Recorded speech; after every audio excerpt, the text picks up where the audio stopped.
Umpisahan na natin ang mga talakayan sa impeachment at iba pang maiinit na issue. Makakausap natin si Dean Ederson Tapia ng University of Makati. Magandang gabi po, Dean, at welcome back sa Arangkada Balita. Magandang gabi, Ninya, at salamat ulit sa muling pag-iimbita. Attorney Tapia, I'm sure tinututukan mo rin ang impeachment trial ni VP Sara. Ano po ang masasabi ninyong maibibigay mo na grado so far sa prosecutors at sa defense base sa mga napanood po ninyo? Mukhang mahirap na tanong yan kasi mataas ako magbigay ng grade eh. Pero seriously, mukhang mas mataas yung grade ng prosecution kaysa sa depensa. And to be fair, kasi panahon pa naman nila ngayon para magpresenta ng ebidensya, no? So, kumbaga yung bola nasa kanila ngayon. And so far, sa mga nakita nating performance ng parehong panig, mukhang nakakalamang yung defense, yung prosecution sa ngayon, Ninya. At mismong si Presiding Officer Senator Cheese Escudero ang pumuna sa private prosecutors at sa defense team dahil raw sa sistema ng mga tanong nila. Hindi raw ba nalilihis na sa issue o pinalilihis ang issue ng pagbabanta o accountability ng pangalawang Pangulo? Ano pong masasabi niyo dyan, Dean? Well, that's a very important observation na matagal ko na rin namang sinasabi, no? Totoo at maliwanag yung posibilidad na magkaroon ng over-judicialization doon sa proseso, no? Kasi alam naman natin na legal itong proseso at constitutional na process din ito, but it's also political, and at the same time, ang pinaka-importante dito ay kung ano yung taya ng taong bayan. Kaya dapat hindi natin sila i-exclude from the process. If we become too technical with the issues, ang makaka-relate na lang dyan, makakaintindi na lang sa proseso, yung mga abogado. But the impeachment was never designed to be an opportunity for lawyers to display their legal skills. Kasi ang mahalaga dito, Ninya, ay kung ano ang magiging opinion at panig ng taong bayan. Sobra nga sila minsan pong technical na yung ibang tao ay hindi na nga nanood. Hindi na nila tinapos. Mismo yung mga senador at iba pang tao dyan sa gallery, minsan nawawala. Hindi ho ba? Parang pati sila ay hindi nila kayang upuan yung 6 hours, for example, na di ba puro objection lang or di ba puro ganun lang. Parang very obvious naman eh. Sinabi ba niya itong mga katagang ito o hindi? Pero ang dami pa nang tinitingnan. Hindi ho ba? Kaya nakakalungkot yung aspeto na yun, Ninya, kasi nalilihis tayo dun sa tunay na issue eh. Kasi ang issue naman talaga dito pinag-uusapan natin ay yung fitness ng Vice President para magpatuloy sa kanyang posisyon, no? Lahat ng mga binanggit na mga teknikalidad, lahat yan ay suporta lamang dun sa ultimate issue. Ang problema kapag masyadong nagsasalita na tayo ng mga teknikalidad ng mga abogado, ay nawawala na tayo, nalilihis na tayo dun sa tunay na issue. Sa tingin ko hindi dapat yun dahil kahit na ang mga senator judges ang maghuhusga, napakahalaga pa din nakasama dito ang taong bayan sa proseso niya, no? So yung mga attempt at technicality, dapat that has to be kept to a minimum. Nire-respeto naman natin yung karapatan ng mga abogado ni Vice President Sara na mag-object para dun sa mga bagay na sa tingin nilang masamang epekto dun sa kaso ng kanilang kliyente, pero hindi dapat dun sa OA na level na to the extent that it will already exclude the public. No? Yung binabanggit mo kanina ng mga tao sa gallery, nawawala. At hindi rin ako magtataka kung yung mga nanonood sa kanilang mga bahay ay nag-tune out na din, ika nga, dahil masyadong matagal, masyadong technical yung proseso niya. Hindi ho ba sinasadya para talagang mawalan ng interes yung iba? Ano pong masasabi nyo dyan?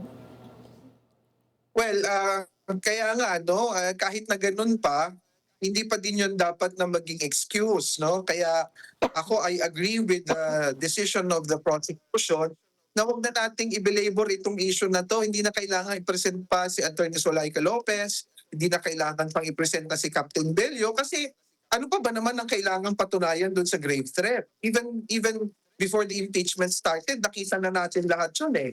At hindi naman yan pinasubalian kahit kailan, no? Meron lang silang mga excuses katulad ng sinasabi na bugso ng damdamin, na keso sumasagot sa tanong lang. But it does not depart from the fact na talaga namang binanggit ni Vice President Sara Duterte yung mga kataga na yun at narinig nating lahat yun. Ngayon, Whether that constitutes an impeachable offense is something that has to be decided upon by the senator judges later on. No? Alright. Wala pa namang nagdedesisyon kung guilty o hindi ang pangalawang Pangulo. Pero sa tingin mo, maipapakita ba sa impeachment court ang mga ebidensya na magiging basehan ng pagpapasya ng senator judges? Well, yan ang hope natin, Ninya, no? Kasi nung bago magsimula itong impeachment process na to, nung minsan natanong ako kung ano ba ang dapat na maging pamantayan ng taong bayan, ang sinabi ko palagi ay tignan ninyo kung sino yung partido na tutulong sa atin para mailahad yung katotohanan at kung sino naman yung gagawa ng lahat ng paraan para itago yung katotohanan. Kasi sa tingin ko napaka-epektibo at napaka-importanting pamantayan yun para malaman natin kung sino ba talaga ang kakampi ng katotohanan at sino yung gustong magtago o ilibing yung katotohanan. At yun lang naman talaga ang ultimate na objective ng taong bayan, yun niya eh. Okay. Attorney Dean, maiba po tayo. Si dating DPWH Secretary Manuel Bunoan ay itinutulak ng gobyerno na gawing state witness. Sa tingin niyo po ba credible siya? Dahil sinasabi nga na hindi naman siya ang least guilty o halos walang bahid. Kay dating Secretary Bunoan po kasi dumadaan halos lahat ng kontrobersyal na proyekto and obviously siya yung chief ng DPWH. Ano po ang masasabi niyo dito? Well, I would strongly caution against it, no? Kasi, diba, laging binabanggit ng mga ilang mga observers na dapat ay tuloy pa din yung investigation at saka yung pagkakaso dun sa flood control. And I agree with them. Ang sinasabi ko nga palagi, let the axe fall where it may. Dapat walang sinuhin. Ngayon, kung magkakaroon ng hindi malinaw na pamantayan para gawing state witness, ang isang testigo katulad ni Secretary Bunoan, magkakaroon ngayon ng kabawasan ng kumpiyansa ng taong bayan sa proseso. Kaya, sino ba yung more guilty than him? No? So dapat yan, mas maliwanag nilang mailahad at para magkaroon ng justification yung pagiging state witness niya. Nasa ngayon, hindi ko pa masyadong makita Opo. At ito pa pong papalit-palit na pahayag ng mga dating bodyguards ni Zaldico. Dapat para bang bigyang pansin ang mga pahayag nila?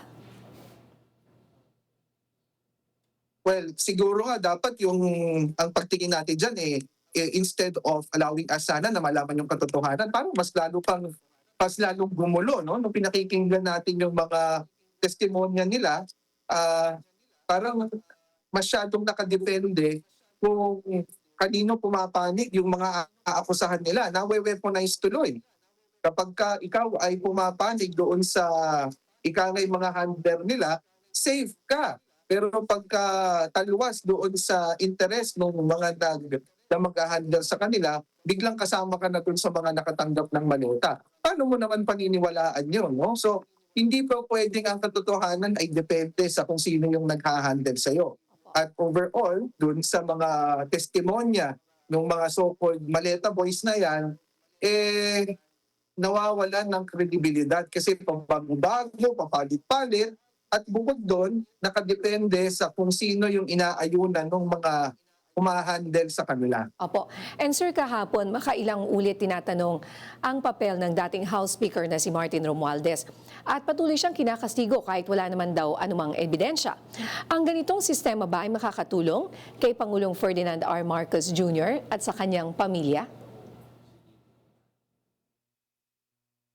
Ang importante niya palagi is we follow the evidence. Ebidensya lang. Pero thus far, wala pang naipapakitang matibay na ebidensya laban dun sa former speaker. So, mahirap naman na maging scapegoat siya dahil kamag-anak ng Pangulo, lahat na ng bintang sa kanya mo ibabaling. Hindi rin yun nararapat para sa demokrasya. So, balit, kung magkakaroon ng ebidensya na meron siya talagang kinalaman dyan sa flood control anomaly na yan, dapat isama siya sa investigasyon.